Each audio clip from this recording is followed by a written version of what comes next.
अस्सलाम वालेकुम। आज की कहानी का उन्वान है बादशाह और गरीब औरत का मुकदमा। ये मैं अभी एक किताब पढ़ रहा हूँ, तारीख़ इस्लाम के नाकाबिल फ़रामोश वाक़यात, दीन मोहम्मद दीन फ़ौक साहब की किताब है। इसमें एक क़िस्सा बनु उमय्या के स्पेन के तीसरे बादशाह के बारे में लिखा है, जिसका टाइटल है बादशाह और गरीब औरत का मुकदमा। इसको मैं आपसे शेयर करता हूँ। कहते हैं कि अल-हकम, जो इस बादशाह का नाम था, ये बहुत सख्त मिजाज और ज़िद्दी बादशाह वाक़ई हुआ था। लोग इससे डरते थे क्योंकि जब ये कोई हुक्म सादर कर देता था तो फिर वो उस पर अमल होकर ही रहता था। एक दफ़ा इसको ख्याल आया कि स्पेन में, जहाँ इसकी सल्तनत थी, एक बहुत वसी व अरीज़ महल ऐसी सरसब्ज़ व शादाब जगह पर बनाए जहाँ पर आबो हवा बहुत अच्छी हो। इसने हुक्म दिया कि ज़मीन को क्लियर किया जाए और मेरे लिए यहाँ एक महल तामीर किया जाए। हुक्म की तामील हुई, वहाँ पर महल तामीर हुआ, लेकिन उस महल के बिल्कुल पास में एक बुढ़िया का मकान था जो उसने देने से इनकार कर दिया। शाही कारिंदों ने बड़ी कोशिश की कि उस बुढ़िया को पैसे देकर वो ज़मीन ख़रीद लें, लेकिन वो ज़मीन नहीं ख़रीद पाए क्योंकि बुढ़िया किसी तरह से राज़ी नहीं थी। महल तो बन गया, लेकिन उस बुढ़िया की जो कोठरी थी वो वहाँ पर एक कांटे की तरह कटकती थी। और न सिर्फ ये, बल्कि बुढ़िया ने काज़ी उल क़ज़्ज़ात के महकमे में जाकर चीफ़ काज़ी के दफ्तर में ये दरख्वास्त भी दे दी कि ये लोग मुझ पर दबाव डालते हैं और हर रोज़ मुझ पर प्रेशर डाला जाता है कि मैं अपना ये मकान बादशाह को बेच दूं क्योंकि उसने यहाँ पर महल तामीर किया है। काज़ी ने मुकदमा दर्ज कर लिया। बादशाह सलामत को उसने नोटिस भेजा और साथ में ये भी कह दिया कि देखिए, मेरा ओहदा इस बात का मुतकाज़ी है कि मैं आपका और बुढ़िया का मुकदमा इस तरह से सुनूं जैसे आप दोनों मेरी अदालत में बराबर हैं। बादशाह ने ये बात तस्लीम कर ली।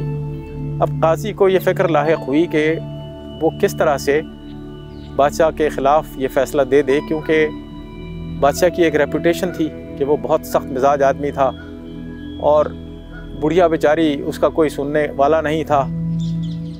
हक बुढ़िया का था, वो सच कहती थी कि उसके ऊपर लोग प्रेशर डाल रहे हैं बादशाह की तरफ से। तो काजी को फिर एक तरकीब याद आई। वो बादशाह के पास एक गधा ले गया, खाली थैले लेके। उसने बादशाह से कहा, अगर आप मुझे इजाज़त दें तो मैं आपके घर के पास से इन थैलों को मिट्टी से भर लूँ। बादशाह ने कहा, मुझे कोई इतराज़ नहीं है, भर लो। वो काजी ने ख़ुद अपने हाथ से बेलचा चला के वो थैले भर लिए। उसके बाद बादशाह से कहा कि आप माइंड ना करें तो आप मेरी मदद कर दें इन थैलों को इस गधे पर रखने में। बादशाह ने कहा ठीक है, लेकिन वो जब उठाने लगा उन थैलों को, उसके लिए बड़ा मुश्किल हो गया उस थैलों को उठाना, क्योंकि मिट्टी भारी होती है, और वो नहीं रख सका। हालांकि काजी ने उसकी मदद की।